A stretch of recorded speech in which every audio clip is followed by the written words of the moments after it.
This aggressive-looking beast, completely and absurdly orange, with mud tires from factory, and a 400 horsepower 3-liter bi-turbo V6, is not all you need in a car, but it is what you want. The Ranger Raptor should not be confused with the F-150 Raptor, which has been on sale for many years. The Ranger Raptor is much newer. It was introduced in some markets in late 2022 and in most markets in 2023.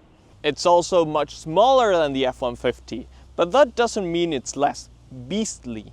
This is just as raw as the F-150 Raptor is. The Ranger Raptor has one massive drawback, and it's the tires. It comes from factory with this mud tires, these BF Goodrich tires. They're fantastic tires in the dirt or in the mud, but they're absolutely horrible on the street. So that means that the braking distances on this Ranger Raptor are massive, and you can also feel that on the brake pedal. But moreover, the main issue is that these tires degrade really quickly when you're using them on the road, especially if you're driving on the highway relatively fast. This unit in particular has around 15,000 miles, and it's already gotten a puncture due to tire degradation. If you look closely, especially at the rear, you're going to start seeing chunks of the tires that are already coming off.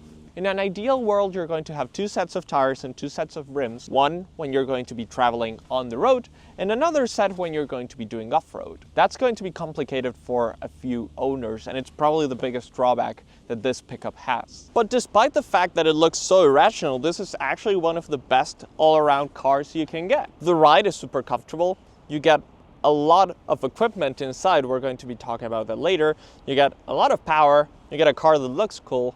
And you get a car where you can run over someone in a road rage incident. What more can you ask for? Raptor has been the name that Ford has used for their off-road sporty vehicles for a while now. It just got attacked by a door. So the sporty version of the Ford F-150 is called the Ford F-150 Raptor.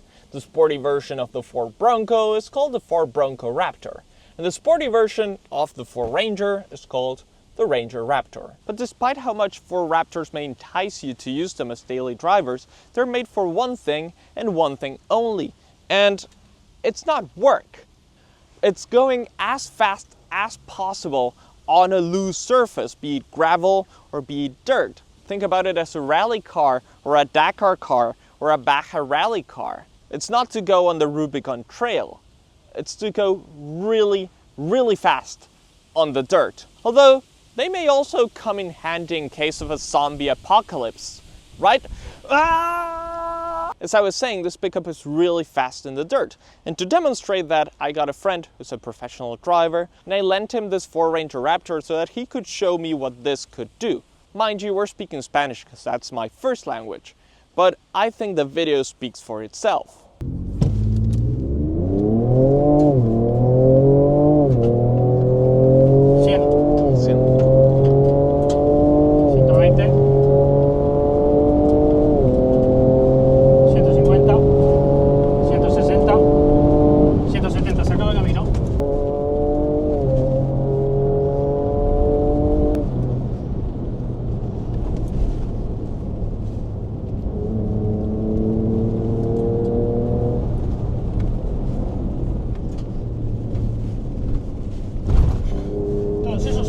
Todos esos, está destruido el camino.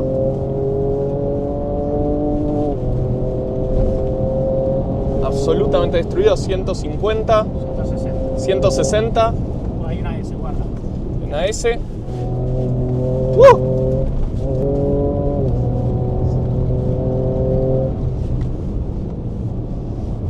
Es impresionante lo que se agarra.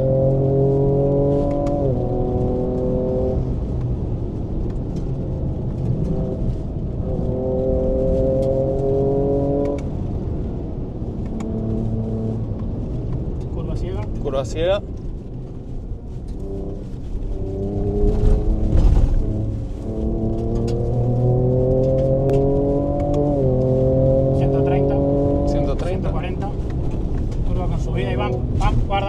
Guarda, que rápido. Uf. Se despegó el piso. Sí, volamos.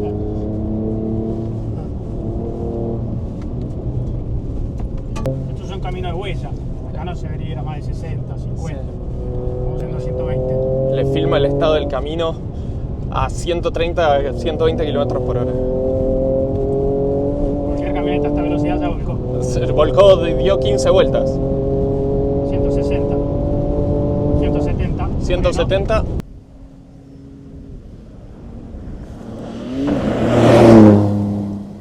In the United States, this Ford Ranger Raptor costs around $60,000 brand new. That's a serious amount of money, but for some reason you may still choose this Ranger Raptor. And I think that reason is probably going to be its all-around capability.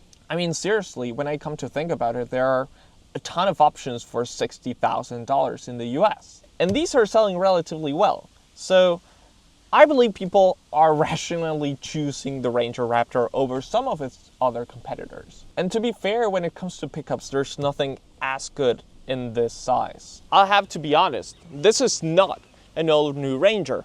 Well, it is for the United States, but it's still using the platform of its predecessor, the T6. That's why this is called the T6.2. It uses the same chassis, same general structure, but of course the engine and the suspension and everything else is new for this Ranger Raptor. And if you look under the hood, here's the 3-liter V6 that in this specification puts out 397 horsepower. I think the US versions get around 410 and the poor Europeans get around 290 horsepower due to emissions. This is mated to a 10-speed automatic gearbox that we're going to be talking about later. Okay, now let's climb inside. I want to talk about the interior of this car. Now here's an interesting thing. You get Raptor accents and the Raptor logo and the Raptor thing.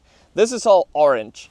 Doesn't matter if the car is orange, if the car is black, if the car is white. This will be orange in every single Ranger Raptor. You also get treated to Ford Performance when you climb inside. Ford Performance. I have one complaint about the screens, both screens. They're as glitchy as I've seen in a new car. They're constantly displaying the wrong things or having small graphical glitches. Look, I'll show you. Look at the exhaust graphic over there. Let me turn it off and on. You'll see when I turn it on again, it blocks out the PR and DM, and only then the other symbols appear. That's a graphical designer problem. When it comes to equipment, you get these cool doors, but you also get electric seats, you get power folding mirrors, you get automatic headlights and automatic high beams, you get adaptive cruise control, and all the sorts of safety equipment that you get in every single new car. Here's the gear selector for the 10-speed automatic gearbox. It's the worst gear selector that I've seen in any new car. When you're in drive, in order to go to reverse, you have to press the button at the front of the gear selector and take it to reverse. The thing is that until you get used to it, you're going to end up in park most of the time. Once you're in reverse, you don't need to push the button. You can go into drive without pressing anything. It doesn't really make sense. I like BMW gear selectors better, to go into reverse and then drive and then reverse, for instance, when you're parking. This is the magic button. It selects the different exhaust modes, so like Baja, which is the loudest, to silence, which is the quieter. You can select the stiffness of the suspension. You can select the stiffness of the steering wheel.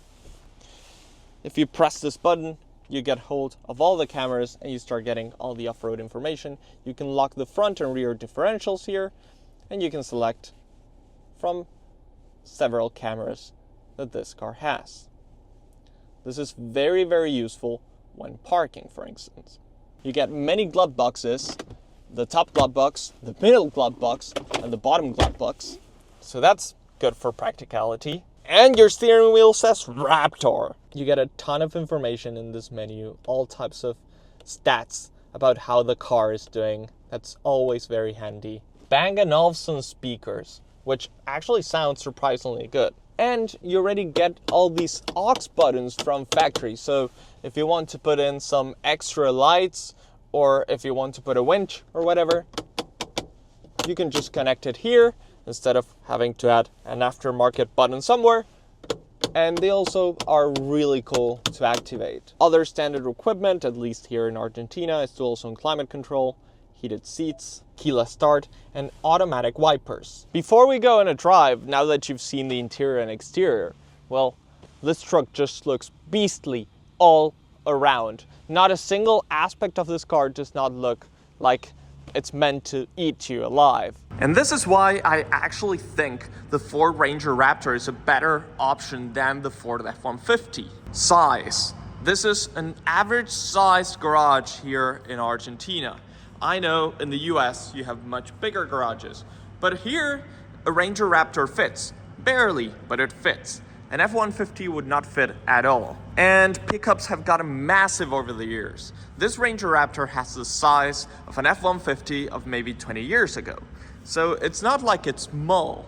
That smaller size makes it more agile, more compact, easier to use in town, and in my opinion makes it a better option than the Ford F-150 or F-150 Raptor. And what's it like to drive this Ford Ranger Raptor? This is what I'll show you. You've already seen the part of the video where I take this off-road. So now you're probably going to be more interested in what it is like to drive around town. The thing is that it's reasonably comfortable around town. The first day you feel like you're driving a bus, a massive pickup truck in a sea of smallish cars. But by the second day, it's already kind of part of your body. It feels like you've just gained some weight and don't really fit through the places that you would normally fit through.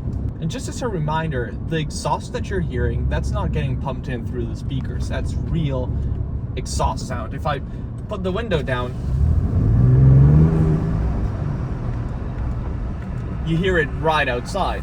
So driving around town, this is actually surprisingly comfortable. The suspension is super soft. Of course, that's something that's been thought of with off-road in mind. But such a soft suspension means that you can go through every single bump on the road and it doesn't really matter. At least here in Argentina, this car really stands out. People look at it.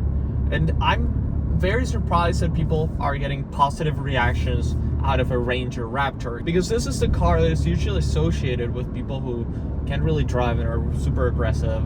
Especially sporty pickup truck drivers are not generally well regarded. But yeah, this is comfortable to drive.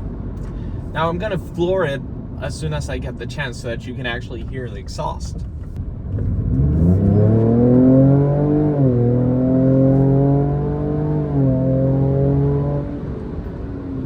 There's one thing you have to take into consideration when driving this Ranger Raptor, especially with the tires it's got on right now, which are the standard tires. This pickup truck does not brake nearly as well as it accelerates. So you have to maintain distances with the car in front, especially if you're going to be going fast. And that can be a bit deceiving, because you think, okay, this car really goes when you press the accelerator pedal, you expect it to brake just as well, and it won't happen. I wouldn't be surprised if we start seeing a few Ranger Raptor crashes due to that. But other than that, it's a very comfortable truck. Like, you can daily drive this. You get used to its size, which is mid-size. It's fairly compact very quickly. Suspension is soft. You don't get that bumpy, that springy feeling that you get in normal pickups when the bed is not loaded. Like work pickups. I'm sure a lot of you have experienced that. It's just, I feel like I'm driving a car, except for the fact that I'm super up high. The Ford Ranger Raptor is brutal, it's fun, it's fast, it sounds cool, it's well equipped, you can actually use it every day. What's not to like? But if you want something that's sportier on the road, there are some better options that are probably not going to be a pickup. And if you want a big luxurious pickup, well, there are also better options. All in all, I think I would take the Ranger Raptor. It's the kind of vehicle that I like the most. And you've probably noticed that I've really liked it in this review. But what would you do with $60,000 burning a hole in your pocket if you were to buy a car, a new car in the United States? Let me know in the comments. And thank you very much for watching this video. Don't forget to like and subscribe for more content on this channel. See you in the next video.